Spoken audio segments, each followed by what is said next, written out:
नमस्कार प्रणाम भैया, हम सब जानी के पैर छू के प्रणाम करतनी। आज हम दूगो मगैया जवान बड़ा सन, यही उनके बारे में वीडियो बनाएं। ये अपने आप के बहुत समझता सन कि हम अश्लीलता मुक्त वाला वीडियो बनावे नहीं, अश्लीलता से खिलाफ बनी। हमारा नइखे बुझात कि कौने एंगल से अश्लीलता के खिलाफ वीडियो बनावता सा। पहले तो एक उनके वीडियो में खाली गाड़िए से गाड़ी भरल बा। एक उनके माई बहन अगर वीडियो देखत हुई ये ना कहत हुई कि हमारे लड़का कैसे गाली देता, का कहता ओकन के माई बहन के मतलब गलिया देते समय ओकन माई बहन के कर्मा मुना जात हुई। क्या हमार भाई ये चूतिया बना देता था लोगों के, सुपर स्टार कुल के गाड़ी दे दें।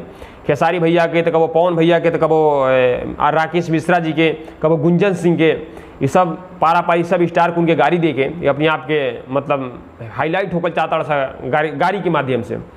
हमार भाई लोग एक उनके बहकावे मत आए लोग, ये कहता सा कि खेसारी लाल जौन गाना गईले बाहू कि आधा हिरान के आधा बबुआन के, बाकी सब मतलब ये तरह के ऊ जातिवाद है। वे चूतिया कौने एंगल से तोरा जातिवाद लौकत रे, कौने एंगल से लौकत है? का खेसारी लाल बबुआन के गाली दिले हो में, चाहे अन्य जाति के गाली दिले है, चाहे कि कोनो भी गायक भाई अगर वो अपने जाति पे गावता तो कौने एंगल से जातिवाद लगता? जातिवाद ओके कहल जाला तो एक दूसरे जाति के गाड़ी दे के अपने जाति के बढ़ावा दिया जाला, ओके जातिवाद कहल जाला। लेकिन कोनो भी जात अगर अपने जाति पे गाना गावता तो उमें जातिवाद ना कहल जाला। अगर वो अपने जात पे अगर गाना गईले बा तो ते बीच में पड़त अड़े, ते बीच में टोकत अड़े, तो हाँ इतना कन्फर्म आ कि ते वो जाति से जलत अड़े। कोई भी अगर कुशवाहा सॉन्ग निकला है चाहे पांडे जी सॉन्ग निकला है, अगर हम उस पर जाके गलत सलत कमेंट कर रहे हैं तो हम समझ जाइए कि हाँ हम पांडे जी पंडित लोग से जल रहे हैं, हम यादव लोग से जल रहे हैं, हम कुशवाहा लोग से जल रहे हैं, तभी हम जाके गलत कमेंट करेंगे। हमें क्या मतलब है किसी और जात के वीडियो में जाके कमेंट करने के लिए कि ये नहीं हम बीस हैं, हम बीस हैं। ये सब चूतिए लोग करते हैं जो किसी और जात, जो अपने जात पे गाना गाया है तो हमें क्या मतलब है जाके उसे उल्टा सीधा बोले अभी वो अपना गाया है, अपना विकास कर रहा है, अपने जात की बड़ाई कर रहा है, तो हमें क्या मतलब है उसकी जात में जाने के लिए? अगर हमें बुराई करे तब हम हमारा बोलने का हक है। लेकिन ऐसे जो लोग करते हैं, ऐसे मानसिकता रखते हैं कि कोई अन्य जात पे गाना गाया है जाके उस कमेंट में गाली देते हैं, वो लोग कदापि गलत है।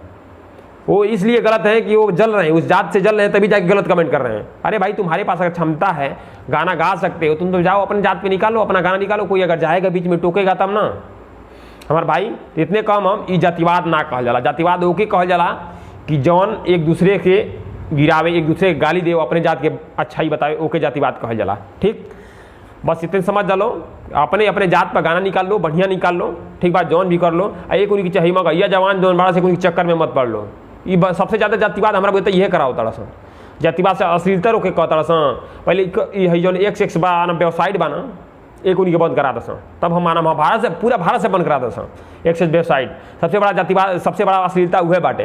कहाँ से वो कई बार मोबाइल बंद हो जाएगा, ऊ ना वाला मोबाइल में ऊ आदमी देख सकेला, उसे मानसिकता ना बिगड़ी। हाँ, उससे मानसिकता ना बिगड़ी। अरे चूतिया पब्लिक को चूतिया कम बनाओ। तुम भोजपुरी समाज को बर्बाद करना चाह रहे हो, सब लोग समझ रहा है कि मगैया हो गया भोजपुरी समाज को बर्बाद कर रहे हो। पहले तो अपने मगैया समाज में देखो कैसे कैसे छौड़ा छोड़ी, यहाँ गईलू वहाँ गईलू, ऐसे सांग पड़ा है, पहले उसे समझाओ ना, उन लोगों को समझाओ।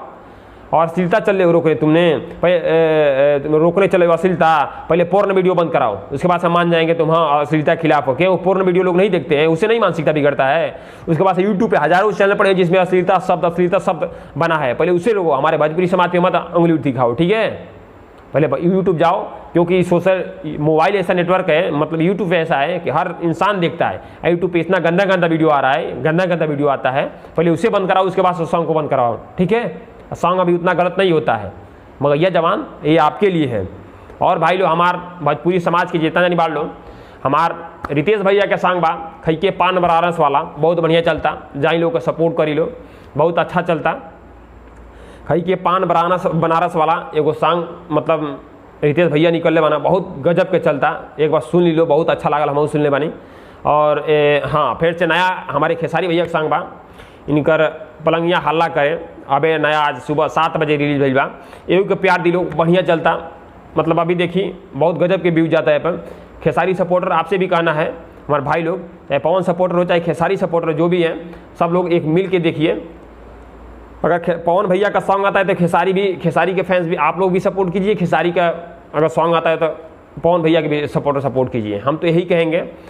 इसमें जाइए आप यूट्यूब चैनल पे, एंगल म्यूजिक पे आया है, बढ़िया सॉन्ग है, खेसारी भैया का पलंगिया हल्ला करे, बहुत बढ़िया चल रहा है। जाइए देखिए, एकदम धांसू बढ़िया एकदम बवाल सॉन्ग है, सपोर्ट कीजिए। नमस्कार, प्रणाम।